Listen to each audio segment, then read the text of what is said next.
Hello and welcome to the news on NTA International. I am Chinenye Nwoye. First, let's bring you the headlines. United States military conducts airstrikes on terrorist group in Somalia. Dozens of migrants leave Albania after Italian court ruling. Plus, civilian joint task force reaffirms support for fighting terrorism.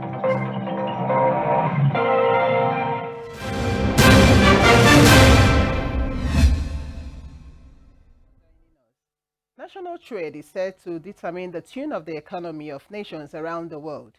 However, 3 U.S. major trading partners have reacted to President Trump's fresh tariff regimes. Kolo Mohammed tells us more. China have hit out on the move by U.S. President to impose tariffs on Beijing, saying it firmly opposes the measure. In a statement released on Sunday, the country's Commerce Ministry vowed to take corresponding countermeasures to resolutely safeguard the interests of its economy. A Beijing resident, Zhu Yiming, says it's everyday people that bear the brunt of tariffs and trade barriers built in this manner. He said the accusation by the U.S. that China imports chemicals used to make fentanyl is untrue and that China prepared for this long ago. Canada says it will hit back at U.S. tariffs with 25% levies on its selected American goods. Prime Minister Justin Trudeau voiced as he warned of a fracture in long-standing Canada-U.S. ties. Like the American tariffs, our response will also be far-reaching and include everyday items such as American beer, wine, and bourbon, fruits and fruit juices, including orange juice, along with vegetables, perfume, clothing, and shoes. It'll include major consumer products like household appliances, furniture, and sports equipment, and materials like lumber and plastics, along with much, much more. Also standing up for the relationship between Canada and the United States, which, as I've said, is the most successful partnership and friendship the world has ever seen. Toronto residents react as U.S. President Donald Trump threatens to enact 25% tariffs on Canada.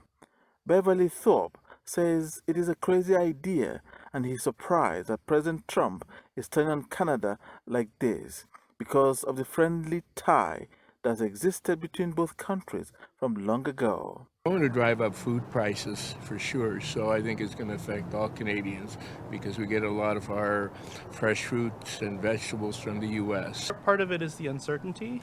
The other part is, the word trade war. But I also think that it's going to hurt the U.S. economy because here in Ontario, we make a lot of auto parts. We sell to the U.S. They make cars. Now the cars are going to be more expensive. So I'm not sure what's behind it. But all I know is I fear we have 4 more years of chaos.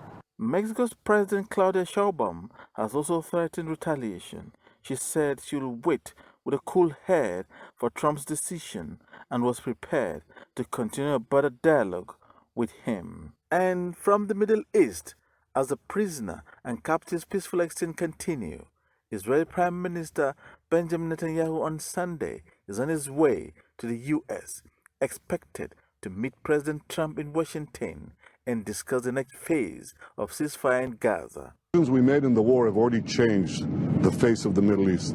Our decisions and the courage of our soldiers have redrawn the map. But I believe that working closely with President Trump, we can redraw it even further and for the better.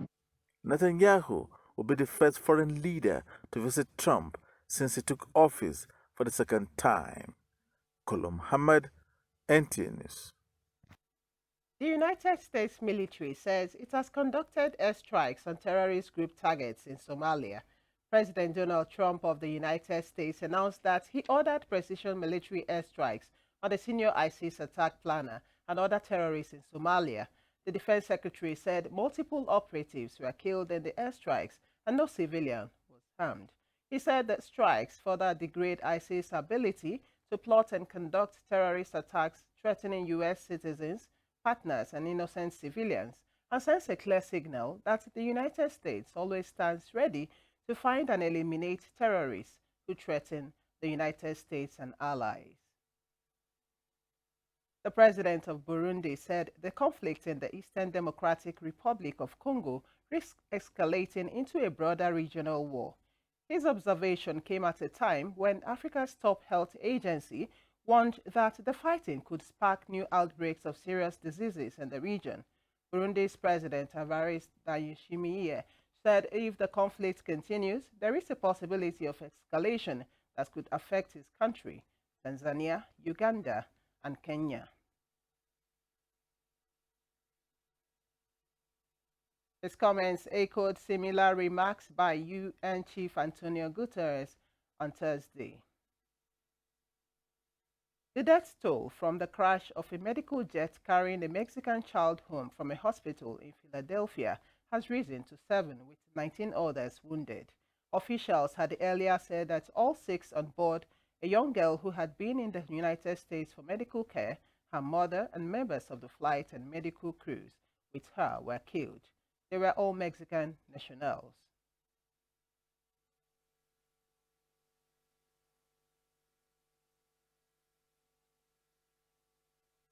At this point, we can confirm that there were 6 souls on board the plane that crashed on Cottman Avenue last evening. A pediatric patient, their mother, and a 4-person flight crew. This was a medical transport plane that took off from our nearby Northeast Philadelphia airport, and it was only afloat for a very short period of time before something went terribly wrong and it crashed. The aircraft crash, the second major aviation disaster in the United States last week, occurred Friday when the twin-engine Learjet 55 plummeted towards a busy Philadelphia neighborhood, exploding on impact and showering wreckage over homes and vehicles. President Donald Trump says he is working on a plan to broker a deal in a couple of months to end the war that erupted with Russia's full-scale invasion of Ukraine. Kolo Mohammed reports that President Trump is asking Ukraine to prepare to hold general election this year. The United States wants Ukraine to hold elections potentially by the end of the year, especially if Kyiv agrees to a truce with Russia in the coming months. Keith Kellogg, Trump's special envoy for Ukraine and Russia, said in an interview that Ukraine's presidential and parliamentary elections suspended during the Russian war need to be done. Kellogg said most democratic nations have elections in their time of war, and it's important they do so. Few details regarding the strategy towards ceasefire have been offered. No date has been mentioned on when such plan will be unveiled. In other news, Germany's former president, Horst Kohler, died at 81. Born in German-occupied Poland in 1943, he served as the country's president from 2004 to 2010. Mr. Kohler stepped down from the role a year into his second term after making a controversial statement about the nation's economic interest. He passed away following a brief illness. Kolom Hamad, NTA News. The federal government of Nigeria expresses its condolences to the government and people of the Federal Republic of Germany, particularly family, friends, and political associates following the death of the former president, Horst Kohler. A statement by the Ministry of Foreign Affairs describes the demise of Horst Kohler as a great loss not only to Germany but globally through his leadership qualities, vision, and dedication to international cooperation and development. The late German leader, until his demise, served as president from 2004 to 2010, as well as managing director of the International Monetary Fund, IMF, who demonstrated an unwavering commitment to fostering global economic stability, sustainable development, and multilateralism. More so, his contribution to strengthening Germany's relations with Africa, including Nigeria, were particularly noteworthy as he championed initiatives to promote peace, economic growth, and mutual understanding. His legacy of service, integrity, and dedication to the common goodwill continue to inspire future generations. Adds by expressing Nigeria's solidarity and support in honor of the memory of a distinguished statesman whose life was devoted to the pursuit of a better future. Marco Rubio arrived in Panama Saturday on his debut trip abroad as U.S. Secretary of State as he looks for how to follow up on President Donald Trump's extraordinary threat to seize the Panama Canal. Rubio's mission came as Trump imposed steep tariffs on Canada, Mexico, and China, and other steps showing a far more aggressive U.S. foreign policy. Rubio will travel later to 4 other small Latin American countries for an agenda focused on migration, a highly unusual first trip for the top U.S. diplomat, whose predecessors were more likely to start the job with language of cooperation with major allies.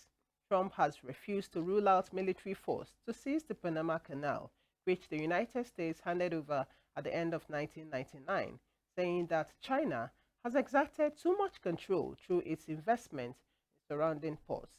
In his inaugural address, Trump said that the United States will be taking it back and refused to back down Friday.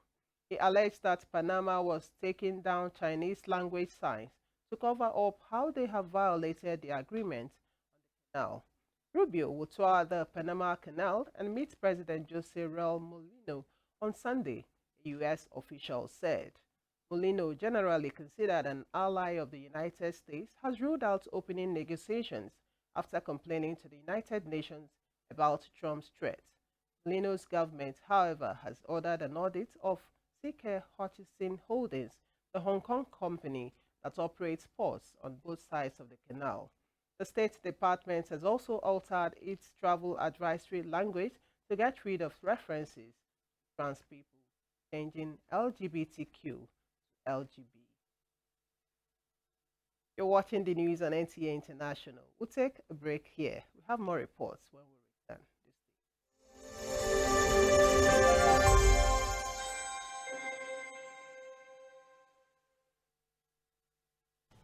I am Oluremi Tinubu, the global and national top TB champion. Many people have asked why I've chosen to champion the fight against a disease like tuberculosis. My reason stems from a deep personal experience. I once had a friend who unfortunately fell ill and concealed the nature of his sickness until it was too late. Eventually, after he passed, we discovered he had tuberculosis. Sadly, due to the stigma and discrimination surrounding the disease, he would not speak up or seek for help. His death was a painful reminder that we could have intervened and saved a life if only we had known earlier. Tuberculosis is an airborne disease that primarily affects the lungs, but can also impact other parts of the body.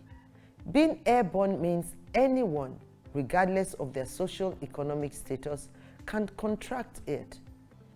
In Nigeria, 1 person dies of TB-related illness every 7 minutes, amounting to 206 deaths every day.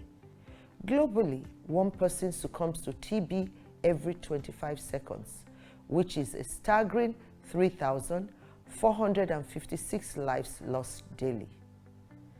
These deaths are entirely preventable because TB is curable if detected and treated early.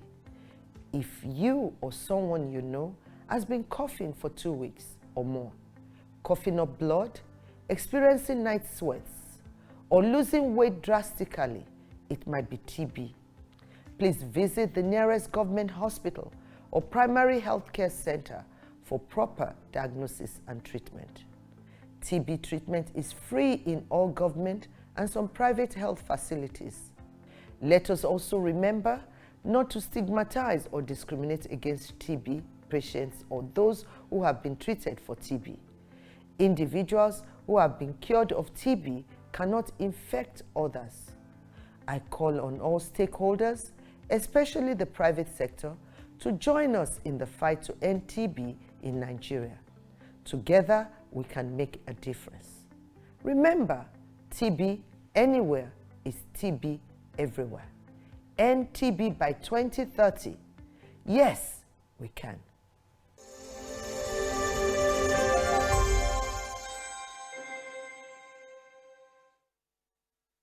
Many thanks for staying on. Dozens of migrants left Italian-run facilities in Albania on Saturday after judges in Rome refused to approve their detention in another setback for Prime Minister Giorgia Meloni. An Italian boat carrying 43 migrants departed from the Albanian port of Shegin for the Italian port of Bari, according to an AFP journalist. The migrants arrived in Albania on Tuesday. The third group transferred under Italy's effort to outsource migrant processing to a non-EU country and speed up repatriations of failed asylum seekers. Other European unions are watching the scheme closely, but it has been heavily criticized by rights groups and has faced repeated hold-ups. No migrant has spent more than a few days at the center in Albania. On Friday, Rome's Court of Appeals referred the case of the latest group of 43 migrants to the European Court of Justice, an Italian government source told AFP. The EU is considering controversial plans to set up dedicated return centers outside the 27-country bloc. The 43 were among 49 people intercepted by the Italian authorities as they tried to cross the Mediterranean. Most hailed from Bangladesh, while there were also 6 Egyptians, 1 man from Ivory Coast, and 1 from Gambia, said rights associations. The judges who blocked the first transfer to the Albanian centers cited an ECJ ruling stipulating that EU states can only designate entire countries as safe, not parts of countries. Some mangroves in communities affected by oil exploration in the river states have continued to defile high concentrations of oil despite heavy pollution and years of contamination. Charles Alpha is in the oil-polluted zone where members of the community are optimistic there could be a way to get their lives back after the restoration, protection, and conservation efforts of the federal government. Ketere, a community in Gokana local government area of Rivers State, remains heavily concentrated after 30 years of non-oil activities. If you look around, you will see fish ponds being overtaken by oil coming out from the ground. I'm told that in this place there are about 68 oil fields, and what it means is that it is the most impacted in Rivers State. Everywhere on this field is soaked up. Every deep footprint is filled with oil.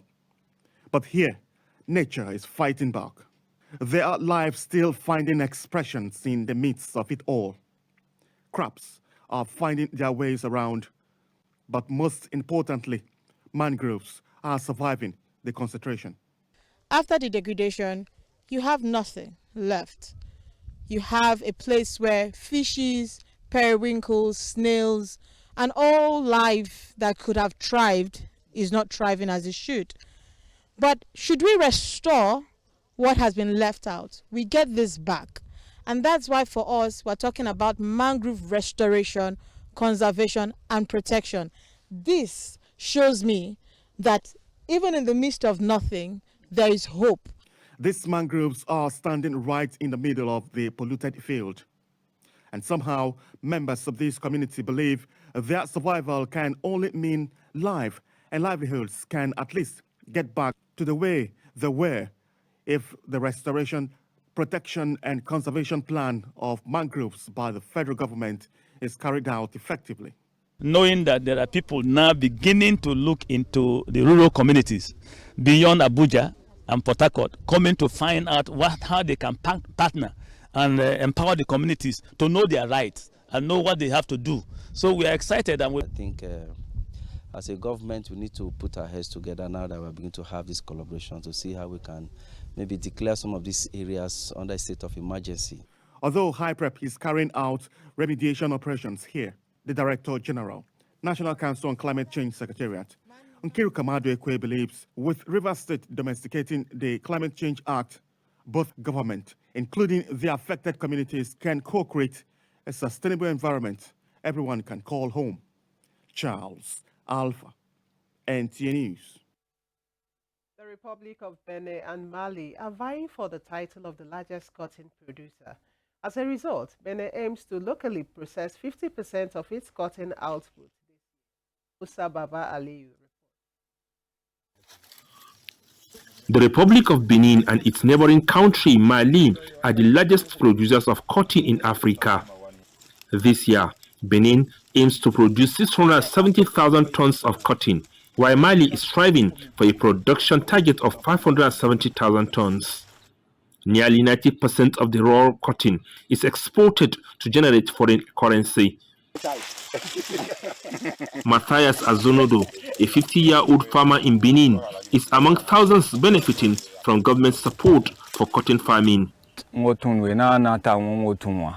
Azonodo believes that adding value to cotton locally through the Made in Benin clothing industry will create more opportunities for farmers.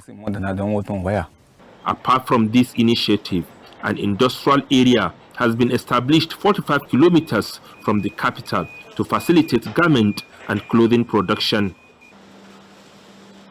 This industrial park, funded through a partnership between the government and Indian business Gagar Gupta, provides facilities for spinning, weaving, dyeing and knitting. À peu près 305 000 tonnes de fibres. Latunji Behaton, an industrialist, stated that 21,000 farmers supply cotton and more than 10 million garments are produced each year. With 3 new garment manufacturing units in the works, production in the industrial zone is expected to increase further by the end of 2025. Musa Baba Aliyu, NTA News. In a near-death experience, a 59-year-old businessman underwent surgery where 57 pellets of cocaine stuck in his stomach were removed after 7 days of ingesting the illicit substance in Addis Ababa, Ethiopia. He was nabbed at the Murtala Mohammed International Airport, Ikeja, Lagos. Hawa Khalil Ibrahim tells us more.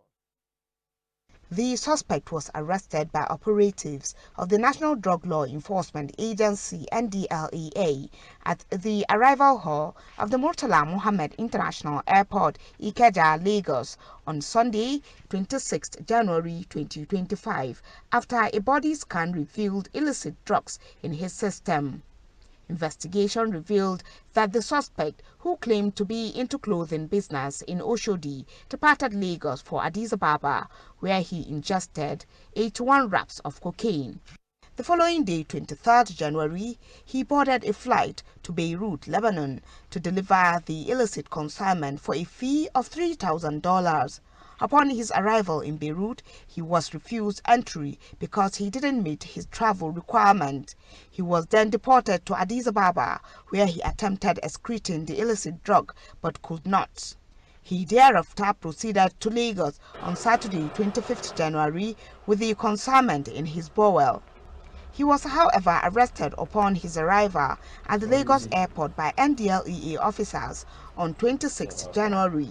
After 5 days under excretion observation, he could only expel 24 pellets. After developing serious complications, he was eventually admitted at the tertiary facility, where he had to undergo exploratory laparotomy to extract the remaining 57 wraps of cocaine. In all, a total of 81 pellets of the Class A drug with a cross weight of 1.943 kilograms were recovered from his stomach. Meanwhile, NDLEA operatives in Lagos on Wednesday, 29th January, intercepted a consignment of 2,000 kilograms of Ghanaian loud at Lekki Beach, where 2 suspects and the consignment were taken into custody. In Abuja, Salwa Khalil Ibrahim, NTA News. As Nigerians forecast an end to security challenges in parts of the country, the Joint Civilian Task Force is pledging its support to the nation's security services to defeat all forms of crimes terrorizing the land. This is coming as commanders of Joint Civilian Task Force nationwide converged on Abuja to review its performance and project into the future with renewed hope. Defense correspondent Ismail Musa. From terrorism to banditry, kidnapping and other high level of crimes and criminality, the Civilian Joint Task Force remains strategic in intelligence gathering, internal peace and trans-border security governance. Now, this security review session of its operations is aimed at seeking support at different levels of intervention to empower operatives of the task force in carrying out community policing in line with the UN conventions.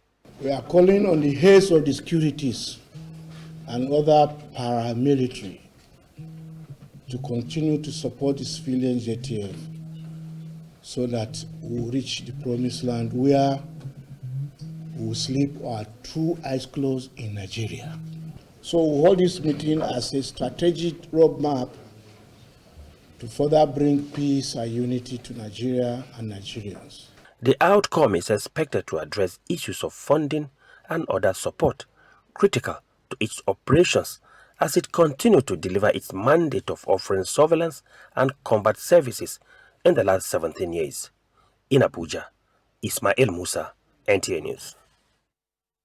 And up next is Monday's weather prospects for Nigerian cities and other parts of the world.